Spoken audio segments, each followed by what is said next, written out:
When I say the word Bali, a very specific image probably pops into your head right away. Pristine beaches, terraced rice paddies, the ultimate relaxing getaway. Oh, absolutely. Bali is the ultimate tropical hook.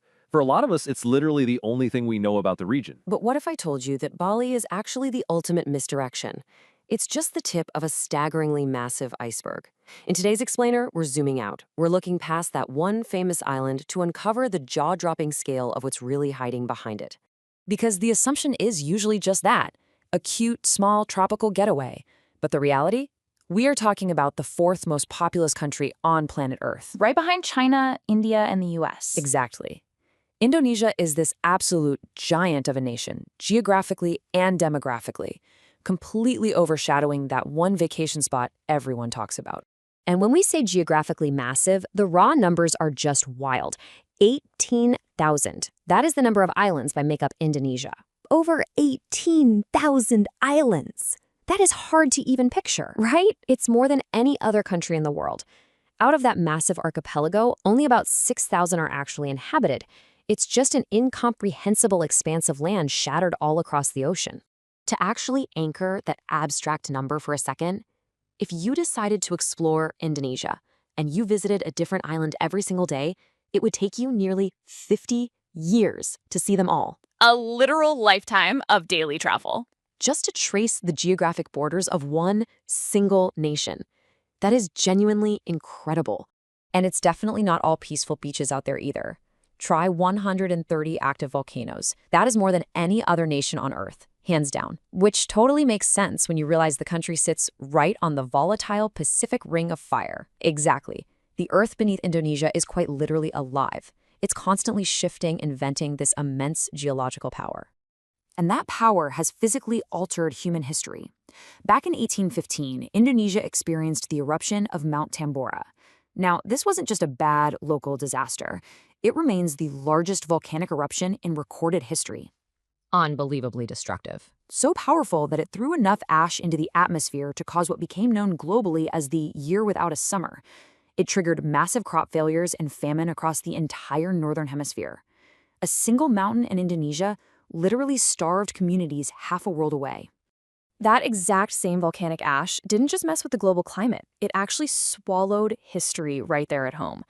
Take Borobudur. Oh, the massive 9th century Buddhist temple in central Java. Right. It was completely buried under volcanic ash and dense jungle for centuries. It literally just vanished from the map, quietly sitting beneath the earth, until it was finally rediscovered in 1814. And the sheer scale of what got buried is mind-blowing. Borobudur isn't just a typical temple. It's the largest Buddhist monument in the entire world. The construction required around 2 million stone blocks. 2 million blocks. Plus over 2,500 relief panels and 504 Buddhist statues. The fact that a 2 million block architectural masterpiece could just be swallowed up by the jungle and ash is a real testament to the raw, untamed power of the Indonesian landscape. And speaking of that landscape, let's talk about the rainforests. Indonesia covers just 1% of Earth's land area. A mere 1%, yet it holds roughly 10% of all known plant species, 12% of all mammal species, and a staggering 17% of all bird species on Earth. That density is just wild to think about. It's an impossibly dense concentration of life. It easily makes it one of the most biodiverse countries on the planet. And deep within that dense jungle, you find the absolute extremes of biology. Look at the Rafflesia arnoldi. Native to these exact rainforests, it is the largest individual flower on Earth. We're talking up to 1 meter in diameter and a massive 11 kilograms in weight. That is a monster of a flower. But here is the truly bizarre part about it. It has 0 leaves, 0 roots, and no stem. It is basically a total botanical alien. And as if being a massive, rootless, stemless flower wasn't strange enough, here's the real kicker. It smells powerfully of rotting flesh, like a literal decaying corpse. So gross. Beyond gross. But it evolved this incredibly pungent trick for one specific reason, to mimic death so it can attract the specific flies that it completely relies on for pollination. Well, the plants clearly aren't the only intimidating things out there. You have actual real-life dragons. The Komodo dragon exists solely in Indonesia. It's the world's largest living lizard, easily reaching up to 3 meters in length and weighing in at 70 kilograms. They are basically modern-day dinosaurs. They really are. They're ancient apex predators that have survived largely unchanged for millions of years. And just look at their typical prey: deer, wild pigs, and yes, they have absolutely been known to attack humans. Real dragons still hunting on a handful of Indonesian islands right now. The wildlife even chips in on one of the world's most surprising and expensive exports, Kopi Luwak coffee. Originating back during Dutch colonial rule, it costs hundreds of dollars per kilogram globally. And the production process is, well, it's unique, highly unique. The coffee cherries are eaten by a small mammal called the Asian palm civet. The animal's digestion process actually alters the bean's chemical structure. Then, yes, you guessed it, it is excreted in the animal's droppings, meticulously cleaned, roasted, and brewed to produce an exceptionally smooth cup. The world's most luxurious coffee literally comes from animal droppings. Now, match that crazy biological diversity with the human diversity. 700.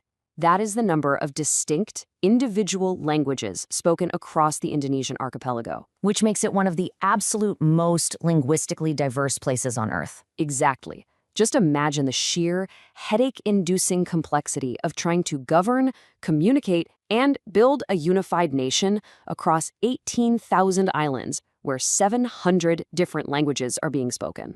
So how do you actually unite a nation speaking 700 different languages? You have to engineer a solution. The national language, Bahasa Indonesia, didn't just naturally evolve to take over. It was specifically designed and adopted as a neutral unifier. A deliberate linguistic bridge. Precisely. The brilliant logic here was to ensure that no single ethnic group's native language would dominate the others. It created a shared, neutral ground for everyone across those thousands of islands. And that unifying thread holds together a vast, incredibly complex cultural tapestry. Indonesia has over 230 million Muslim residents. That makes it the world's largest Muslim-majority nation. We're talking more than Pakistan, Bangladesh, or any country in the Middle East. But it's definitely not a monolith. Not at all. This massive population coexists seamlessly alongside deep Hindu traditions, like you see every day in Bali, along with Buddhism, Christianity, and a variety of indigenous spiritual practices. Yet, despite all this deep history and national unity, the country is currently pulling off one of the most radical, ambitious urban projects on Earth, purely out of sheer necessity. The massive capital move. Yes, Jakarta, the current capital, is one of the world's most densely populated cities, and it is rapidly, visibly sinking into the sea. The sheer audacity of the response is incredible. They are literally just abandoning it. The government is packing up and building Nusantara, an entirely new capital city carved right out of the Borneo jungle. When you finally pull back and look at it all together, it completely reframes the entire region. Indonesia is 18,000 islands, 700 languages, the world's largest Buddhist temple, a massive flower that smells like death, a luxury coffee made from animal droppings, and a capital city slowly sinking into the sea. And all of it is squeezed into a country most people know only as Bali. The sheer scale and the bizarre, wonderful diversity of this nation are just absolutely astounding. We started this explainer with the assumption of a small tropical getaway and ended up uncovering a sprawling, chaotic, beautiful giant of a nation. So we'll leave you with this.